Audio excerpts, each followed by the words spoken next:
Happy New Year's, everybody. Welcome back to the Influence Report. This is our first report of 2015. Today I have Danny Araya here with us, our creative director on the art team. How's it going, guys? Really great to have you today, Danny. Thanks for joining us. Thank you.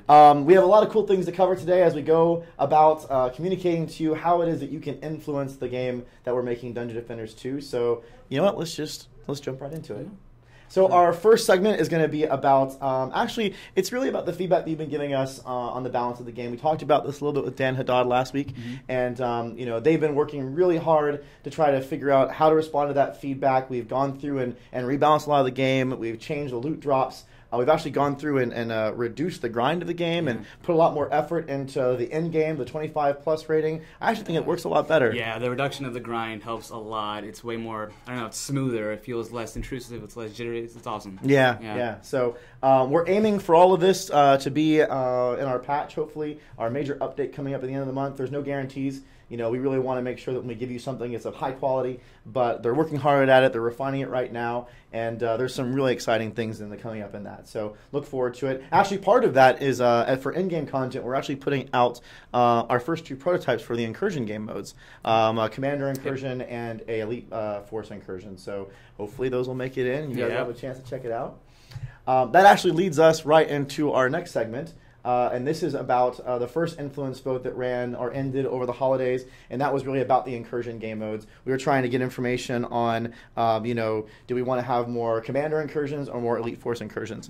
And this vote was kind of a landslide. Yeah, it really was. It really was. It really was. We kind of knew that, I guess, going in to the last influence video, but to give you the exact numbers, the Commander Incursions got 4,398 votes. I want to make sure I get it right. The Elite Force Incursions got a whopping 900 votes. So, it was kind of a difference there. So, the message is loud and clear. You're going to get the first prototype for both of these types of incursions, hopefully up in the first major update coming up at the end of the month. But, we actually have some really cool ideas for focus on Commander Incursions down the road. I actually think you guys have been working on some of that stuff. Yeah, for sure. There's been a couple of really great ideas. One of the ones that I like the most is taking the orc and kind of engulfing his hammer in this giant, purple blaze. Oh, and, wow. Adding all these spikes to his armor and stuff like that, which is really cool. Another one, a piece of concept art that I saw, took a goblin and kind of gave him this, infected old ones sort of, haze all over him, and he's purpley, and he's got all his armor, and he's got this aura of energy around him, and his eyes are all glowy. It's really cool. Man, cool. Whenever I hear something like that from the concept team, I always try to sneak over and take a look. They do some crazy stuff when they get into that zone. So thank you all for voting, and we're going to be really excited to hopefully unveil some of that content to you really soon. So going right into the next section, this is about the influence vote that concluded actually right before the holidays, and this is about I think we were doing a vote on the lore of the game and trying to figure out what kind of codexes we want to write. Do you want to tell us a little bit about that, Danny? Yeah, so we were really hoping to find out what the players wanted to learn more about in terms of the lore. We wanted to see if they wanted to know more about the characters and the heroes or more about the world, and that way we have the sort of a way to focus in on specifically on what they're looking for and what they want to see. Yeah. And, it was...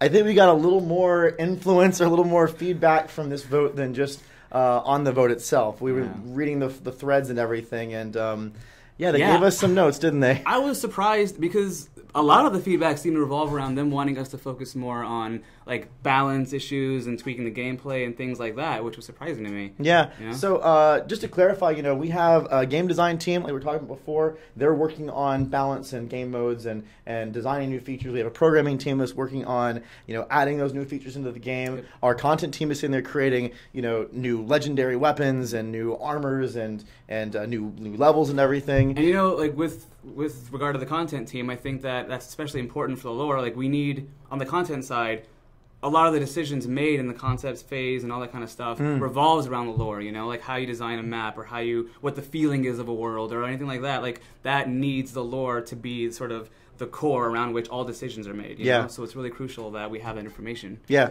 So just so that you guys are aware, we're going to do a lot of cool influence votes on a whole bunch of different topics. That doesn't mean that we're not focusing on other parts of the game. Yeah. But it's really good that we get those notes from you, and it kind of helps us understand where you want us to spend our time and focus. All that said, this vote was actually a lot closer than I was expecting. Yeah. Up until I think the last day or so, it was within 100 influence points of each other.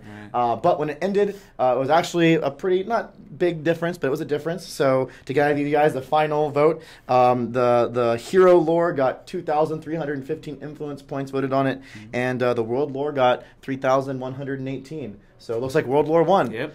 What does that mean for us? What kind of things does that allow us to focus on? Well, so that gets us thinking more about the individual areas, like, for example, Dragonfall, and where that city originated from, and how it came to be, and things like that, you know, because we focus on Dragonfall in a sense of, like, how it pertains to what the player is doing on, like, a moment-to-moment basis. Right. Going into the history of it is what we get to do now, and really, you know, start getting really deep into there, and that's going to be exciting. That's really cool. Cool. Yeah. Well, I imagine there's a lot of neat, map assets and other things that we get out of exploration. So for sure, yeah. That's a lot of fun. A lot of details, you know, like Easter eggs we can hide in there, too. Yeah. Everyone loves those. Yeah. So the last segment that we have here is really talking about the Codex event that we ran over the holidays, and this is an opportunity for community members, as part of that Codex vote that we were doing, to actually write codexes and give us ideas. And based on those submissions, we were going to work with those star community members to create new content for the Codex system. And how did that event go for us? We got like a post and a half on the forums. It was three. Yeah. It was three. It was three. Yeah, so it's not that big of a deal. Actually, it was very interesting for us to get that feedback, that influence from you. That though you guys hopefully really enjoy the codexes and the lore that we're fleshing out, that's not really what you guys are passionate about at the moment. And that's great for us to hear. We've heard it, and we'll keep that in mind as we go forward with other future influence votes and events. That said, we actually got 3 submissions, and I want to give a big shout out to, make sure I get these names right. We have Forgotten Fates, He Who Is Mighty, and actually this guy who posts all the time, Gutu. I hope I get your name right. And it was really exciting to see these votes come in. Yeah. Did you have anything that you liked out of those? I did. Yeah? I really did. Forgotten Fates had an interesting idea when he talked about the world, where he wanted to see us kind of delve into... There were 2 things that he said that were really cool. One was diving into the old ones and where they come from specifically, and what their world is like, and all that kinds of stuff, which is really cool. And the other one was talking about the relationship between the different kingdoms and how that's being influenced by this sort of oncoming horde of onslaught, from the bad guys and the old ones. I thought those were really cool ideas, and I think those are going to be really interesting to explore in the future. Yeah, I know that we talk about kind of the way the world is stitched together a lot, because we're trying to make Dungeon Defenders 2 Etheria be a lot more alive and connected. Yeah. And that helps us figure out what kind of new maps we want to make and where they're located and how they shape. So cool. We've decided that we're going to go ahead and reach out to all 3 of those awesome community members that put posts out. And whether it be Danny or a couple other people on the lore team, they're going to be communicating with you guys to help us write codexes based on some of your ideas. So congratulations. We're really excited to work with you on that. So that kind of brings us to the end of the Influence Report for 2015. Really appreciate you guys tuning in. Danny, Araya, thanks so much for joining us on this one. Glad to be here, and thanks, guys, for tuning in. Yeah, we'll be here next week for another Influence Report, and we're working right now to figure out what the next Influence vote is going to be. So stay tuned, and we'll see you next week. Thanks a lot, everybody. Thanks, guys.